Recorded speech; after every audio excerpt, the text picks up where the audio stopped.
So await Aeneas, and welcome to Verse Literature, Section 5, this one on Aeneas and his family fleeing through Troy.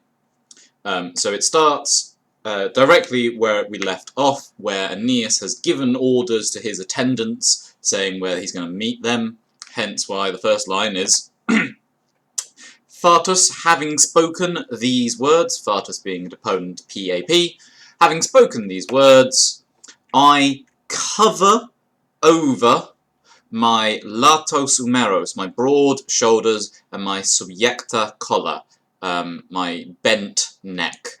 Notice this is in first person singular because this is Aeneas still narrating to Queen Dido in Carthage what happened. This is quite a lot of historic presence because it's meant to be a bit of an action scene of them creeping through the burning and besieged city of Troy.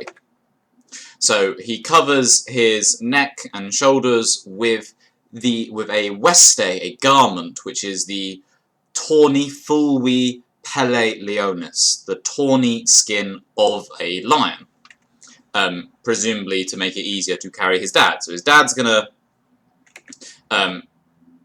well, there you go. And I take up the oneri, the burden. So his dad is going to ride on his shoulders, exactly what he said. Sokido takes the dative, hence why oneri is dative. And parvus Iulus, little Iulus, he implicuit se, attached himself to my dextra, to my right hand. Once again, it's the right hand that's sort of the good one. So little baby, a little toddler-ish, Iulus is holding on to his dad's right hand, and he sequitur follows his father with not equal steps, non-equus passivus, not equal steps. They're not equal because he's shorter. It's a little cute little image of little baby Iulus holding on to his dad's right hand and sort of jogging to keep up. Behind followed my wife. And that's quite notable. We've got 4 lines, nearly, describing how his father is not only being carried, not only is Aeneas taking up the burden gladly, but even like how he's sort of got the lion skin to have a comfy seat or whatever, and Iulus is following his father, and then very short, my wife followed behind. This would be an example of enjambment. Enjambment in Latin is a little bit tricky because we're much more used to it in English, where something like this in Endymion by John Keats, where the lines just sort of flow between each other, and that's what the enjambment's doing. If we look in Latin, most lines flow. You can't really comment on something like this because it's just too common. Because Latin doesn't have the rhyming structure of English poetry. You can talk about enjambment. It is very useful at times to talk about, but the best time is when you've got something like this, a short phrase or even just a single word that sort of continues the line, particularly when you maybe even expected it to stop. So here, strong contrast between my wife followed behind, 3 short words, and that's 6 syllables, so very short sentence compared to everything that's gone before. We are born through the shadows of places. Notice it's not shadowy places, it's the shadows of places, sort of creeping along through the shadows thrown by the buildings. And me, whom shortly before not any tela missiles injecta thrown, nor Greeks glomerati, PPP meaning having been massed together, in a adverso examine, a hostile swarm, were disturbing. Okay, so this line's a bit complicated. This may is the accusative object of terent and excitat down here. But quem suspensem antimentem all describe May. So it's a quite a complex line with a lot of things applying to this word right at the start. So I've tried to keep that in terms of order. But yeah, it's quite a complex line. So this me now every ori breeze terrifies brackets and every omnis sonus, all literally all sound, but every sound excitat startles me. So this is about how Aeneas, who previously in the battles wasn't worried by missiles being thrown at him or the enemy battle lines of Greeks, now just breezes and breezes and sounds startle him because he is suspensem on tenterhooks and timentem, fearing pariter equally for his comite and onerique, for his companion and his burden. Same word describing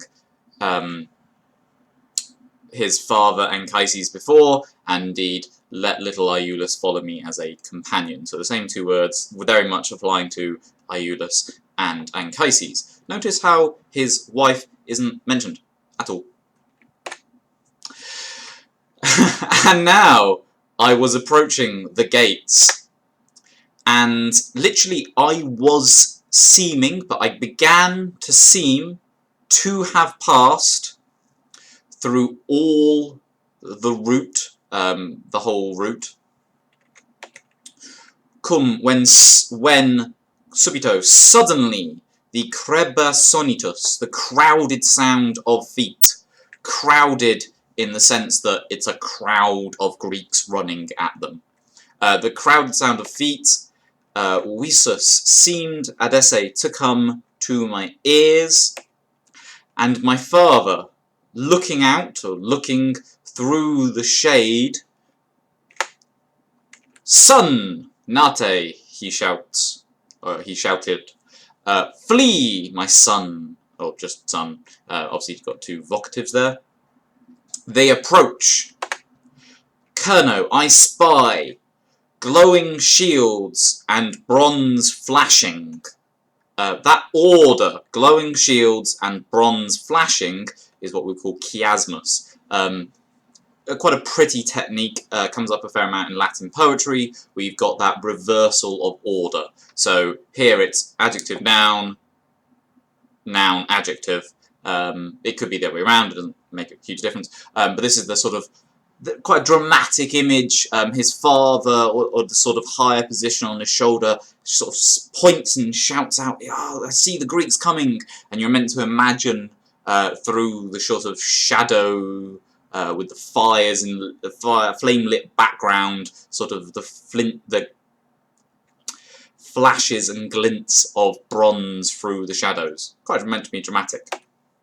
Here, a male amicum, a badly friendly, an unfriendly numem, divinity, nescio quod, I don't know what, erupet, erupuit, snatched away my confusam mentem, my confused mind, from trepido mihi, from panic-stricken me. So the warriors at Troy used bronze. They were in the Mycenaean Bronze Age, or the Trojans may have actually been a sort of Luwian or Hittite vassal state, but regardless, Bronze Age. Obviously, Virgil is very much in the Iron Age,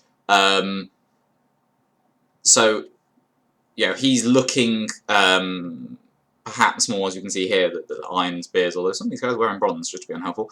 But it's the Greek phalanx is an idea that most of his readers would be vaguely aware of in terms of what that would look like coming through the shadows. Namque, and for a while, sequor. Oh, and sorry, and for nam. Dum while sequor, I follow the awia, the back roads at the run. The via is a road, the awia is the back road. And excido withdrew from the nota regione of the viarum, from the known portion of the streets, i.e. the Greeks are coming down to maybe one of the main thoroughfares of Troy, so he's going around the back roads. Alas, my conjunx Creusa, my wife Creusa. Okay, effectively there's a list here of options that may have happened to Creusa. Aeneas doesn't know what happened, and he just throws out various different options of, maybe she was lost, maybe this happened, maybe that happened, I don't know. There's not a lot of care here, personally, but whether she was erepta, snatched away by misero fatone, by wretched or miserable fate, or she stopped, or she wandered from the path, or, so here's one of the few actual ors we get here, the rest of them implied, or lapsa, having fallen, she recedet, she lingered, or she sat back down. Unknown, i.e. it is unknown. Nor was she restored, redita, to nostris oculis, our eyes, literally, or my sight, post, after, or afterwards. So obviously, we'll get to that. This is how Creusa gets lost, and Aeneas just kind of goes, oh yeah, she was, I don't know what happened to her. I was distracted by the Greeks, and some unfriendly deity, took my senses away from me, so I completely forgot about my wife, who I've not mentioned, really. Anyway, it's worth noting that this particular bit of Aeneas, leading his son by his right hand and his father on his shoulder, really, really key image for Augustus, the first Roman emperor, who claimed to be descended from Aeneas via his son Iulus, giving us the Julian family. So in the Forum of Augustus, which was a fairly centrepiece building he had built, you can see that there are some vague, unrelated great men, i.e. important Romans, but we've got the Alban kings. Alba Longa was the city set up by Iulus, or Ascanius, depending on his name. The Julians, obviously just direct descendants, and Romulus and Remus are also descendants of Aeneas. So these people are all, supposedly, the ancestors of Augustus, Venus, the mother of Aeneas, Mars, the father of Romulus, and Julius Caesar, who seems a little bit out of place here, but he has been deified by this time. So this whole building, a lot of this building rather, is, importantly related to Augustus's supposed family, his divine ancestors. This, we don't actually have the real thing anymore, but this is what maybe the statue of Aeneas here looked like. So we've got a little Iulus holding onto his father's right hand, and a rather tiny Anchises being carried by the huge Aeneas. No mention of a lion skin particularly, but there we are. So this is very much the sort of the image that most Romans would have of the heroic founder Aeneas. He's leading his son and his father, and he cares greatly. Notice that Creusa, the wife, is completely not mentioned. And that is everything. Hope that helps. Thank you very much.